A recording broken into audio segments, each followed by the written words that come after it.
Halo teman-teman, Assalamualaikum warahmatullahi wabarakatuh. Salam sehat, salam sejahtera untuk kita semua. Perkenalkan, nama saya Randy Ahmad Barita Rahab. Saya merupakan mahasiswa Politeknik Pembangunan Pertanian Medan. Saya jurusan perkebunan semester 6, program studi penyuluhan perkebunan presisi. Nah, pada video kali ini saya ada tugas mata kuliah tentang teknologi pasca panen pada tanaman kelapa sawit. Nah, pada video kali ini saya akan menjelaskan bagaimana proses pasca panen yang dilakukan di PT PP Tondon Sumatera Indonesia di perkebunan Pulau Rambung. Selamat menyaksikan. Panen merupakan salah satu faktor yang menentukan kualitas dan kuantitas produksi. Pemanenan kelapa sawit adalah salah satu kegiatan yang dilakukan untuk mengambil hasil produksi kelapa sawit dalam bentuk TBS atau tandan buah segar. Dalam kegiatan panen ada beberapa hal yang harus dilakukan. Yang pertama yaitu melakukan perencanaan panen, di mana perencanaan panen adalah melakukan sensus kerabutan buah masa atau KBM. KBM adalah angka yang menunjukkan seberapa banyak produksi yang didapat dari satu hari panen. Adapun ketentuan sensus KBM yaitu dilakukan sehari sebelum panen oleh mandor panen dengan mengambil sampel sebesar 5% dari luas area yang akan dipanen. Kemudian dilakukan pada baris kelima, 25, 45, 65 dan seterusnya dengan ulang baris. Pada saat melakukan sensus dengan kriteria buah masa yaitu 5/6 dalam piringan. Setelah itu menghitung persentase dengan rumus total janjang dibagi pokok sampel dan melakukan perhitungan untuk mengetahui kebutuhan DT, kebutuhan tenaga kerja, dan tonase yang didapat.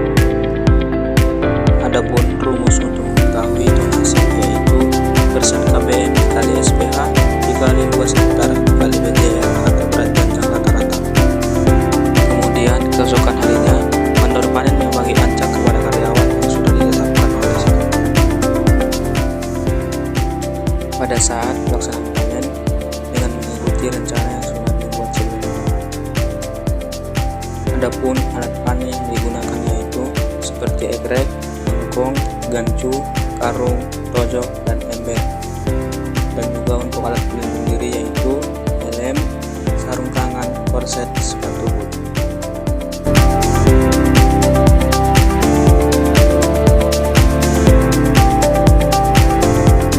Sistem pemanenan yang dilakukan karyawan yaitu dengan TTU, setiap pemanen membawa 2 pasar panen, 1 gaungan mati.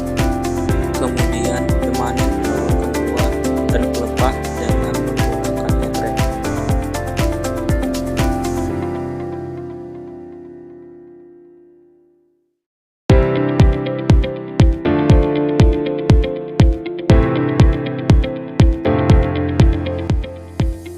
Setelah pemanen menurunkan buah dan pelepah, kemudian memotong pelepah menjadi 3. Daunnya diletakkan di gaungan mati dan bongkolnya diletakkan di antara pokok.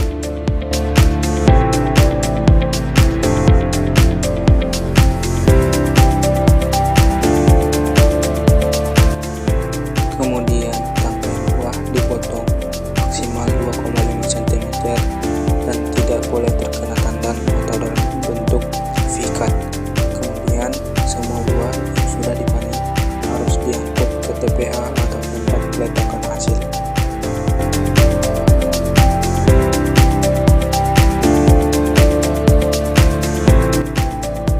Kemudian pemanen menyusun buah secara teratur dan menulis nomor pemanen dan berapa jumlah janjang yang dapat.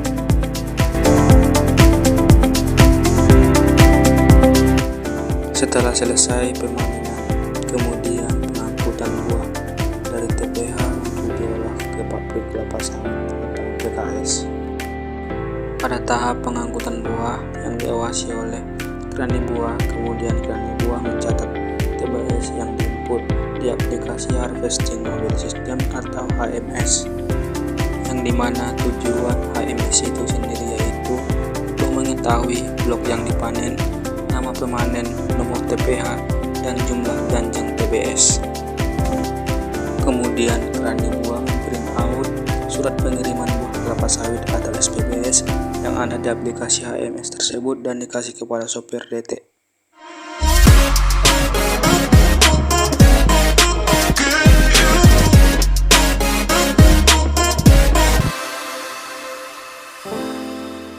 Proses pengolahan kelapa sawit menjadi minyak mentah kelapa sawit. Kendaraan pengangkut yang berisi buah sawit ditimbang menggunakan jembatan timbang, kemudian menuju ke tempat penimbunan sementara untuk melakukan penyortiran buah kelapa sawit.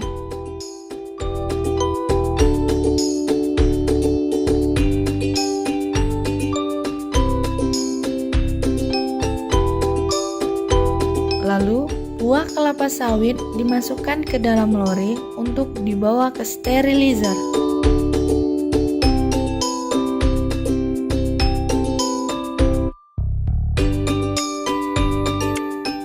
Di sterilizer, buah kelapa sawit direbus untuk mengurangi asam lemak bebas, ALB-FFA, dan kadar air, serta melunakkan buah sawit.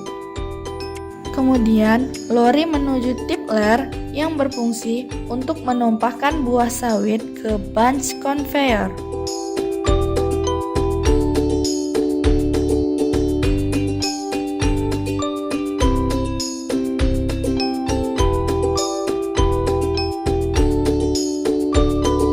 Bunch conveyor membawa kelapa sawit ke thresher yang berfungsi untuk melepaskan buah sawit dari janjangannya dengan cara mengangkat dan membanting buah sawit.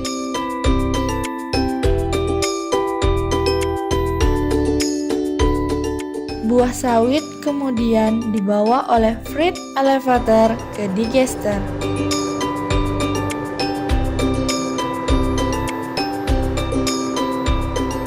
Di dalam digester, buah sawit dilumatkan menggunakan pisau pengaduk untuk memisahkan daging buah dan biji sawit. Daging buah sawit yang telah dicincang diperas di screw press untuk mendapatkan minyak kasar. Minyak kasar dialirkan ke sand trap tank yang berfungsi untuk menangkap pasir. Selanjutnya, di dalam vibrating screen, minyak mentah disaring dari serabut-serabut.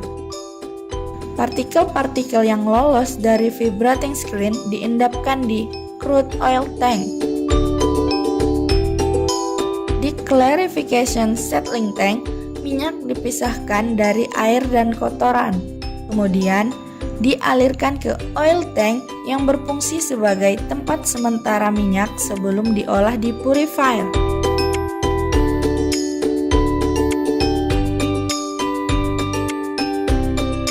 Lalu, di oil purifier, minyak sawit dikurangi kadar airnya.